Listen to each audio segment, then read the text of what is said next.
When my wife first noticed it was for sale, we really loved the house anyway, having known about the house. It was one of those mysterious run-down mansions, if you like, that you drive past for decades and everyone knows about. And it was the house next to the primary school, and it was quite mysterious. So when it came for sale, which was quite unforeseen, and we were able to be successful in a bid within 24 hours.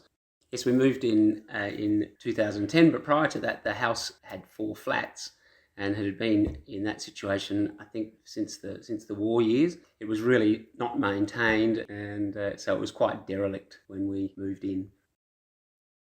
Yeah, we've always lived in here. My parents have got an old place up in Stirling, and Josephine's parents, and they're all still in the houses, and got a lovely old house in Kensington. Long story short, we've always had sort of old things around us. And love obviously doing things up and bringing them back to life. It's just so important, and it just adds so much to to the street. Anyway, being in a heritage environment is something we just really enjoy. Yeah, so from early on, it was always just had a lovely sort of structural presence.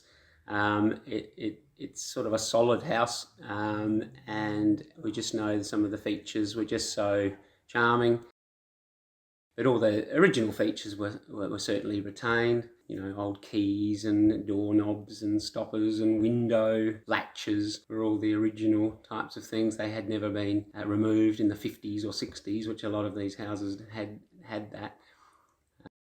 My favourite part about the whole process of doing it up, which took probably about 4 or 5 years, I must admit. I guess the big back room that we've put on is very spacious. The front heritage parts of the house are absolutely lovely. I think also the house from living here is at its best in the evening. The lighting is beautiful, and you sort of get a real sense of, it's obviously the interior design side. My wife's done all of that, and it's very, it's very spectacular. It really blends in a lot of our old furniture that we've collected over decades. We have an Airbnb in the coach house.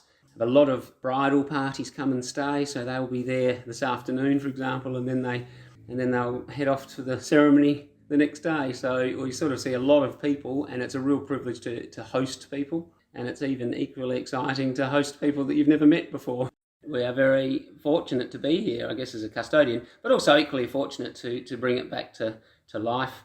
We love it now because I guess it's just such an unusual house, really. It's it looks big and imposing, but it's still quite a cosy character, particularly in the old part of the house.